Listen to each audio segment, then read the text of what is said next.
All right, well, welcome to my video on creating and modifying tools to open locks with restrictive keyways.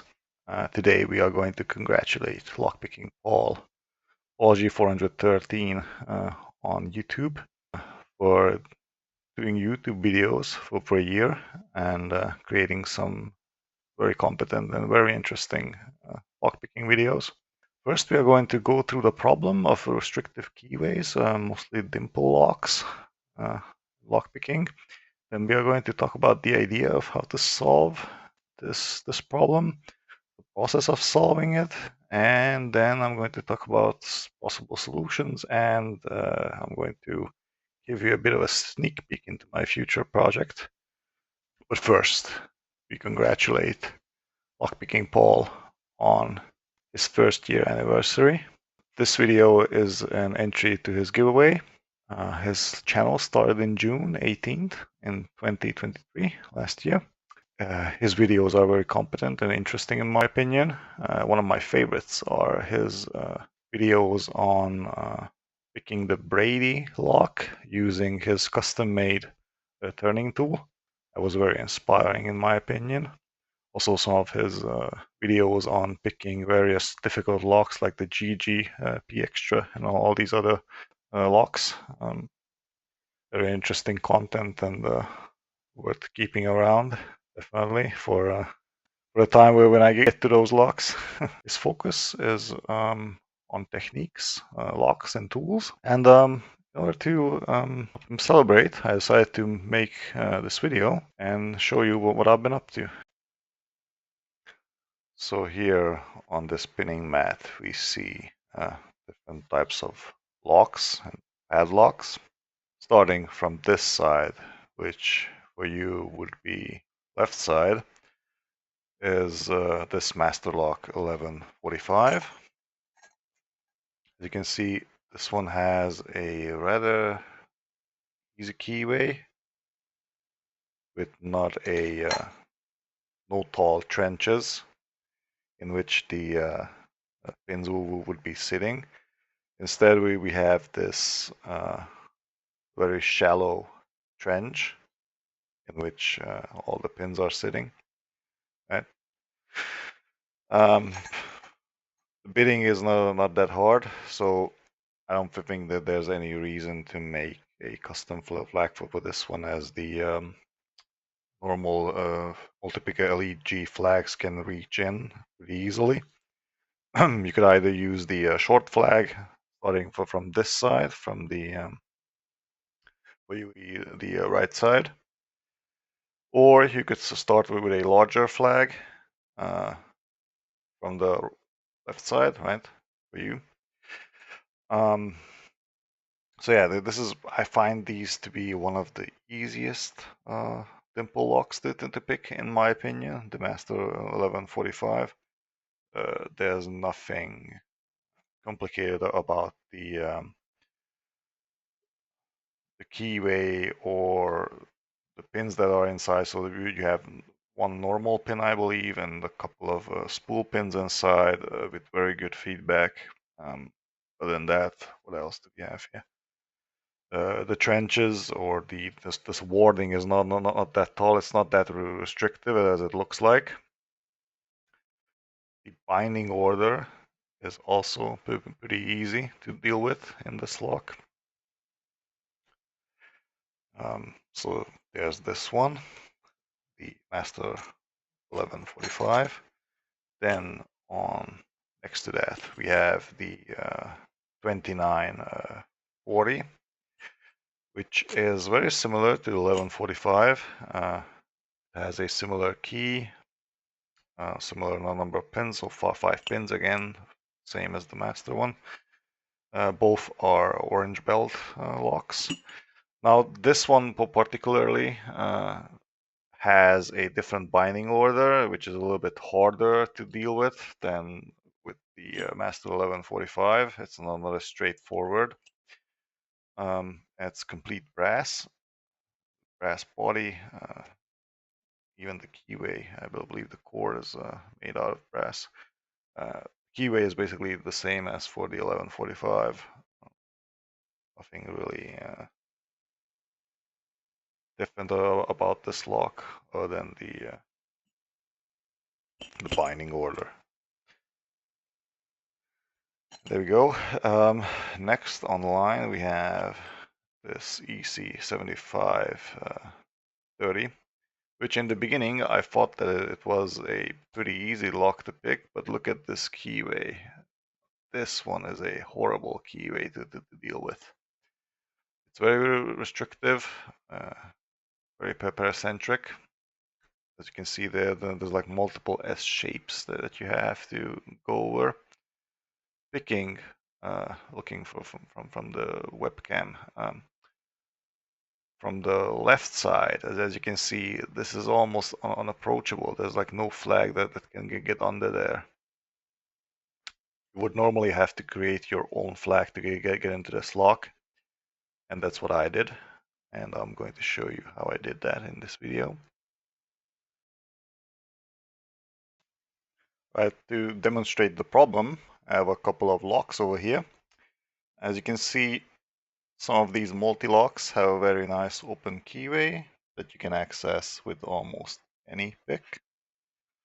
So if I try and pick it with this number 3 flag from multi-pick, as you can see, the multi-pick will fit the keyway nicely, and I can set the pins at my leisure. Right? You can see the pin moving.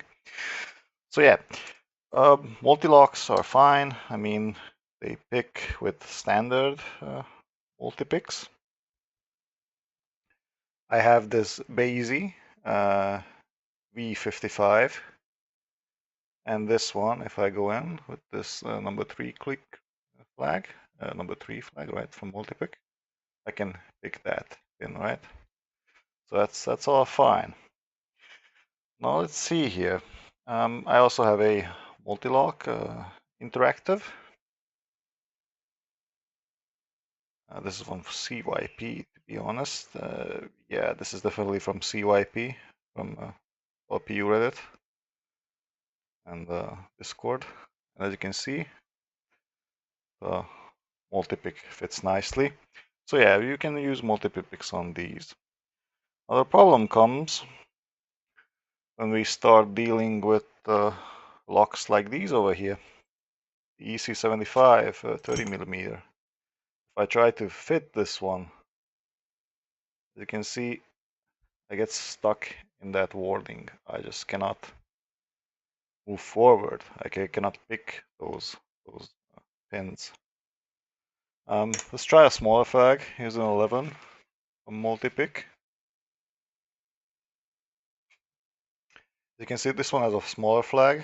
This one fits somewhat, but then we run into an issue. I try and go deeper. I can't set all the deeper flags because I get stuck on the wording, as you can see, like this again. This is somewhat doable, but still very fiddly. I cannot really set some of the pins. I cannot set some of the pins effectively. So yeah, this is why I decided to make my own small flags. I decided to sand down these GOSO picks. As you can see, these fit the lock, the keyway very nicely. You can set the pins and navigate. I've picked this lock about 7 times in a row using this custom small flag pick, and it always worked. I have a larger one. This one is for the 40mm and for the 50mm EC50. As you can see, it fits nicely. Try and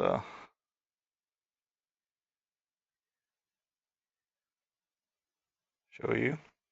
Yeah, as you can see, I can navigate nicely inside the keyway.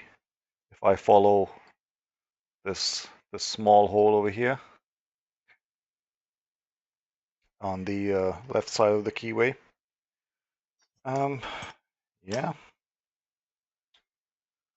Let's see, the 41, of course, has same core, I believe, as the 30mm one, even the same size of the key.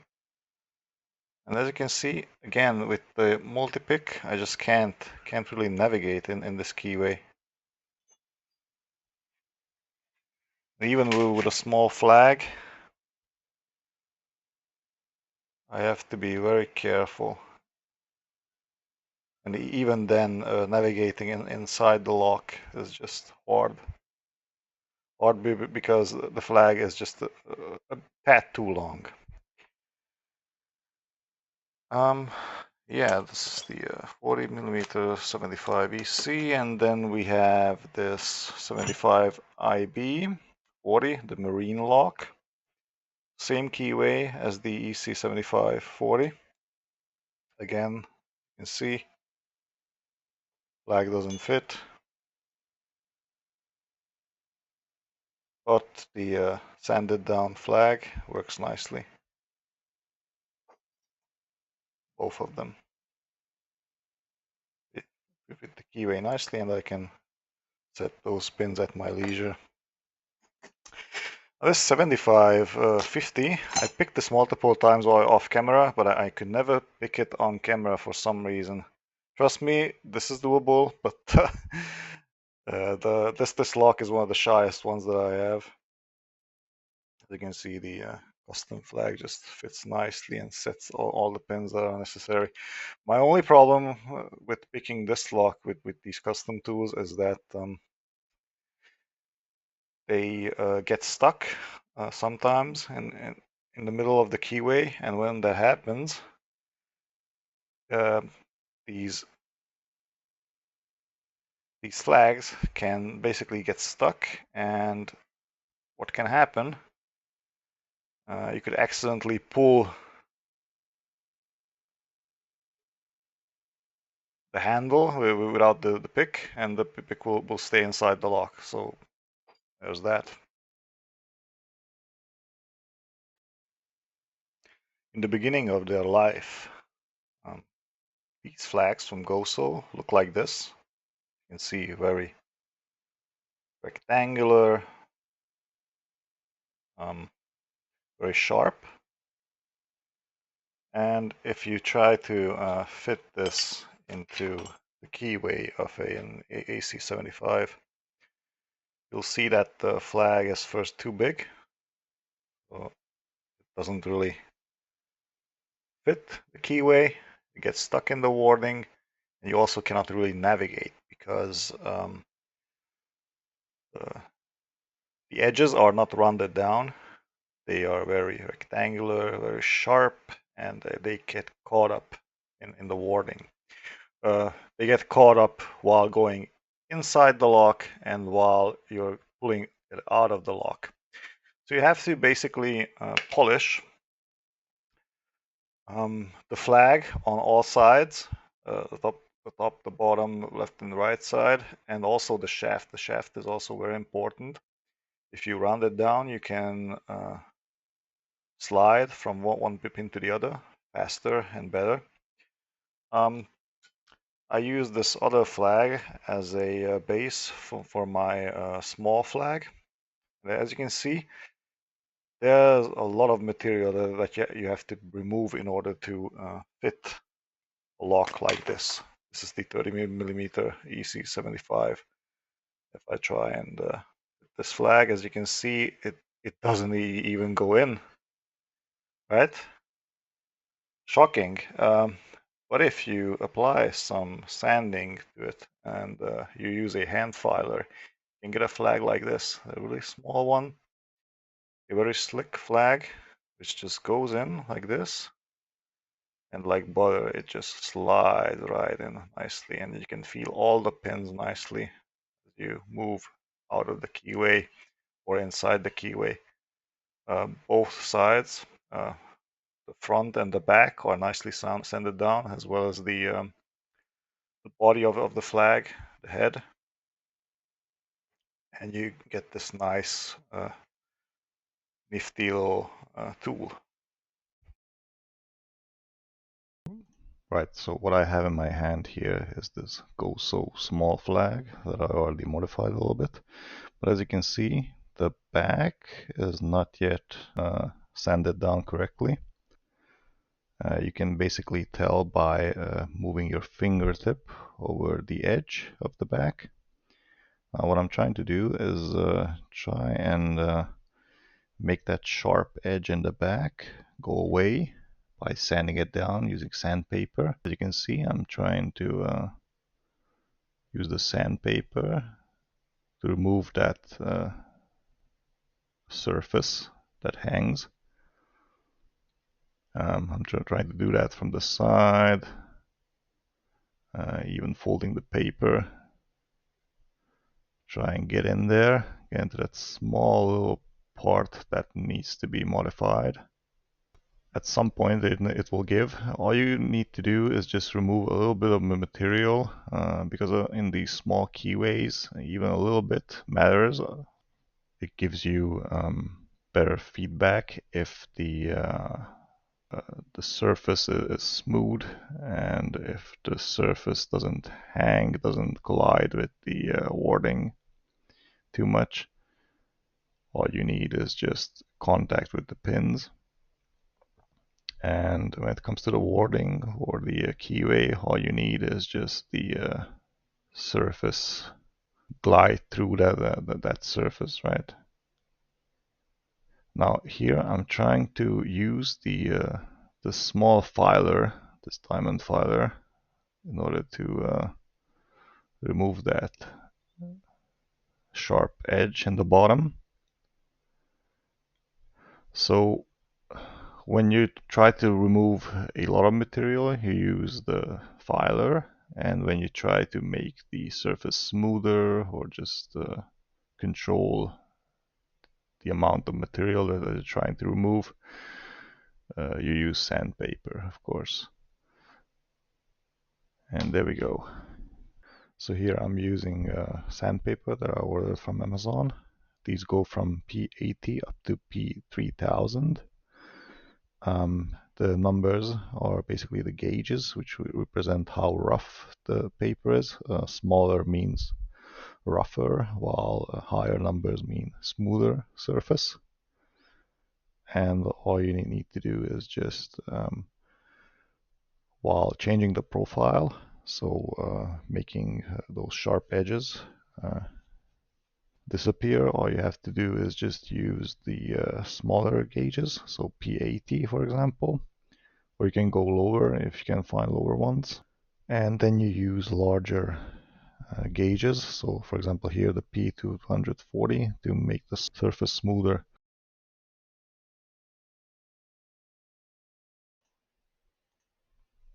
Alright, so now that the flag has been made usable, the flag was shrinked in order to fit the C75 keyway. The sharp edges have been filed and sanded down. The surface of the metal became smoother using the high-grade sandpaper. Here we have our EC75 30mm, which we are going to try and pick.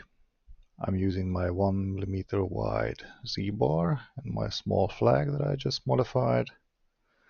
First we are going to demonstrate that yes, this is indeed the real EC75 lock by using the key to open it before picking.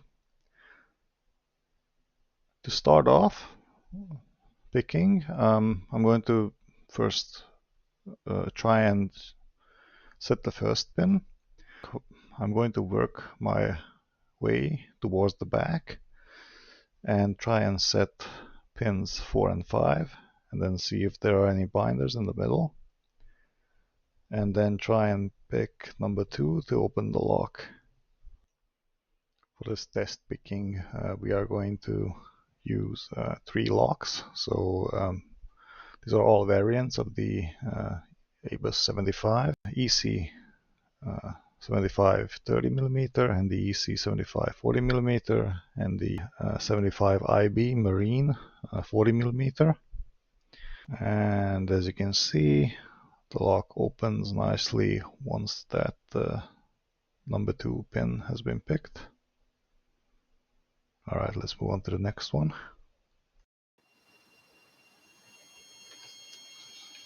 Alright, let's pick this 7540 EC ABUS. All we have to do is use this Z wrench with the short end and slide it into that region where we have the most space. You will be picking from this small hole over here where the pins are. I'm not sure if, yeah, there we go. You can see the pin, and we are going to use this small hole over here to pick. Alright, let's start. Picking it is straightforward, I believe. You only have to pick like 5 pins, I believe. So let's start. So I'm going to give it, let's see,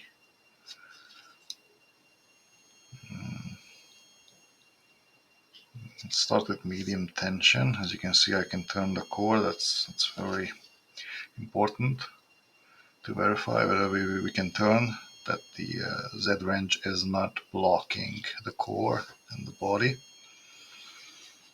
So when this happens, all we have to do is start picking. Let's try and pick it from hand. So I just picked this one a moment ago. Let's see, so this is the first pin. I can feel it. See if I can set it.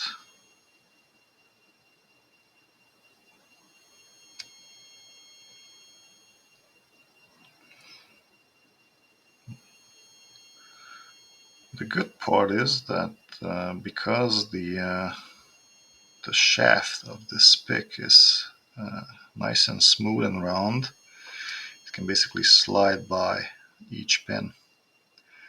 And because the flag is so short, it doesn't reach into those passive pins.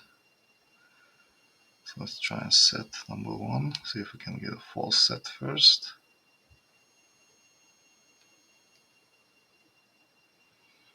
Okay, nothing on 1 now. Let's try 2. Nothing on 2. Okay, I think I set 3 and we have a false set. At least I hope. Let me check. Maybe only the Z wrench has moved. Kind of moved. Let's continue.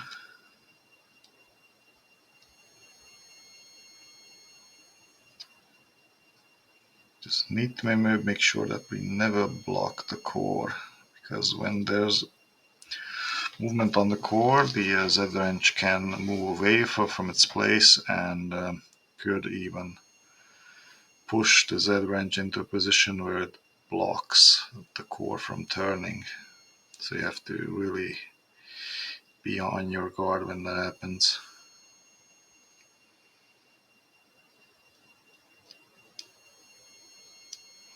So 1 is loose, I think.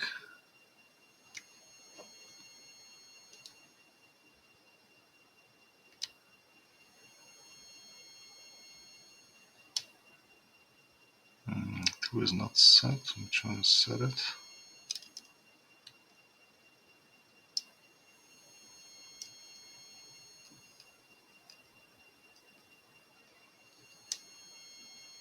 Nothing. Let's continue. Let's try and pick 4.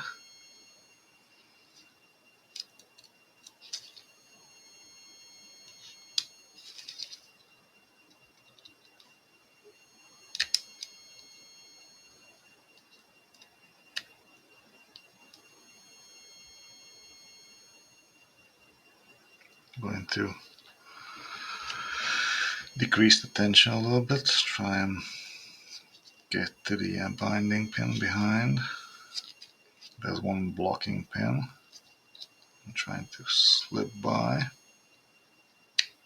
Yep, I think I managed.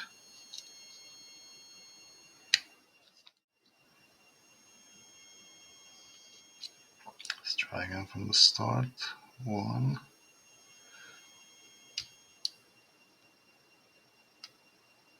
Giving counter rotation again.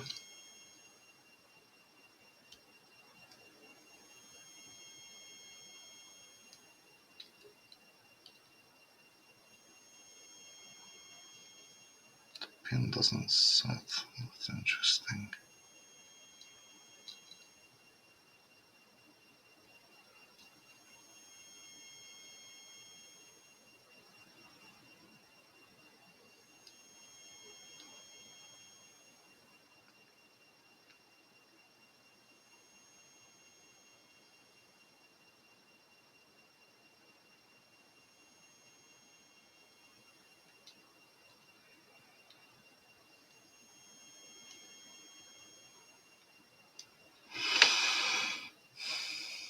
Still using light tension. Don't want to bind these pins too hard because then we won't be able to navigate from pin to pin. Still, we have to keep the pins that we set. So in order to do that, we still need some type of tension. So there's this little pin that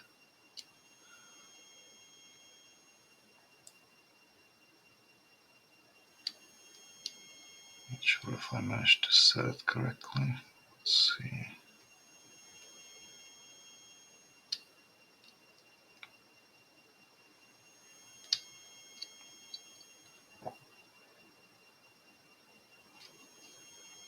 So number one is definitely giving us the counter rotation.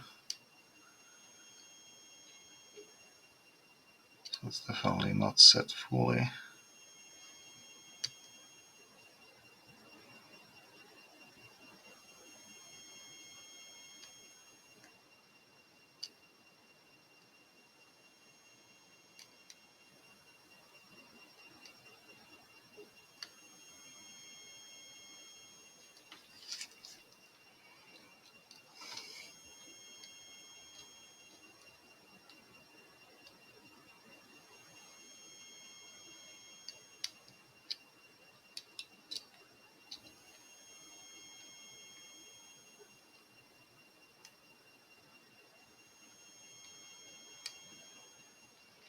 And we have an open.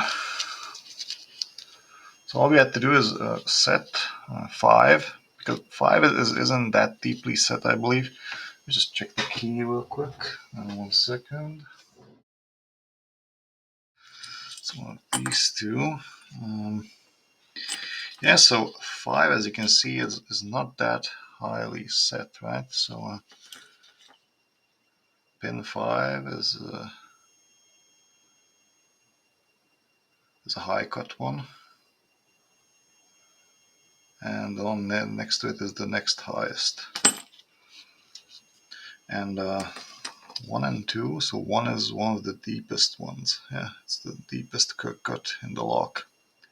That's why it's a harder one to set. 2 and 3, also not too high, so these are lower ones, but not as low as 1. Definitely not as high as 4 and 5. So yeah, once we set those 4 and 5 pins, we don't have to really struggle with them as I did. I don't know why I was doing that. I just couldn't feel one binding. But after a couple of tries, trying to set 4 and 5, I managed to get back to 1 and then feel that bit of a counter rotation as if the lock is trying to open. Because as I set 4 and 5, I got a false set, and that 1 was keeping us from opening the lock. And now we have it open. All right. And now we reached our final demonstration pick. Here we have our ABUS 75IB 40mm with a dead core. Now what does dead core mean? It means there's no spring to help us set the spools. Nothing will help us create a counter rotation, so sometimes that needs to be achieved by other means.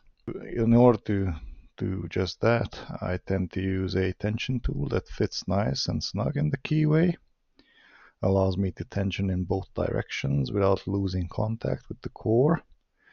If the contact is for some reason lost, let's say due to a false set, we could lose our tension and all the pins will drop. Basically any type of movement on the core can cause this. Here we are starting out by picking number 4 and number 5 in the back. Those are very high cuts, by the way.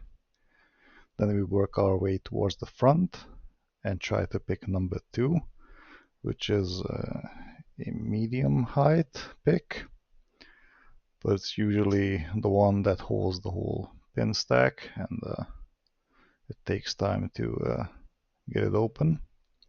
As you can see, I'm really struggling to set that pin.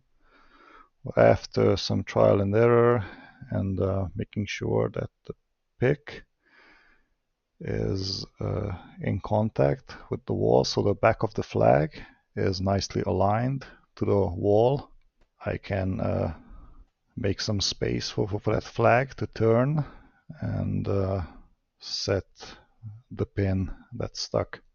You don't actually have to help the core turn when we can basically keep the flag in contact with the head of the pin and give it some little nudge and get it to set. Number 1 and number 3 are set as we navigate from pin to pin, so there's no need to pick those. And yeah, there we go. We have an open. Alright, we did a lot in this video. We picked 3 locks. We created our 2 custom flags for picking the ABUS EC series. And for the next video, we are going to pick another EC, the ABUS EC7550, which I couldn't record for this video for some reason. It just didn't want to open, or when it opened, I wasn't recording. So there's that. Other than that, we are going to look into creating our own custom flag using Nick B's idea, based on Nick B's 2 videos on creating custom flags using ejector pins. I'm also going to create my own 3D printed handles for these picks. I'm going to show you a bit of a sneak peek what all of this looks like. And I'm going to show you the locks that I picked using these custom flags. The handle uses a modified Spooks dimple locked handle from Printables. Very long 1.7mm wide round column was created inside the handle to house the ejector pin. The ejector pin is secured using 2 grub screws. To make the connection between the ejector pin and the handle more secure, a small incision was made at the areas where the grub screw has contact with the ejector pin shaft. This keeps the ejector pin secure and steady and provides very good feedback. This technique allows me to create my own full tank dimple flags. About the flags a little bit. So these flags are custom made using ejector pins. I used a table grinder to grind down the head of the ejector pin and then form and file down and sand down the pick to get it to work with the locks that I wanted to pick. I have 3 profiles right now. The small ABUS EC flag, I call it. It's for picking these ABUS locks that I featured in this video. And a second one, which is a medium flag, which picks multi-locks. 7x7 integrator. I think it can also pick interactive ones. I haven't tried picking them, but I definitely will try. And then I have a small curved one which I'm working on right now. This is the more difficult one because this requires me to create a curved small flag, which I've never seen before. So this will be one interesting pick to make. And yeah, all of this stuff will be featured in the next video, so please look forward to that. Before I bid my farewell, a special shout out goes to Nick B for sharing his idea and for the constructive conversation we had in the comment section in YouTube. So thanks, Nick B. You're great. And keep making those custom flags. They look very nice. Right, and again, congratulations to Lockpicking Paul for his channel's 1-year anniversary on YouTube. Keep making those fantastic videos, man. Your stuff is amazing. And thank you everyone for watching. Please like and subscribe, comment below. This has been Wolfgang from Vienna. Thank you so much for watching. I'll see you next time. Goodbye.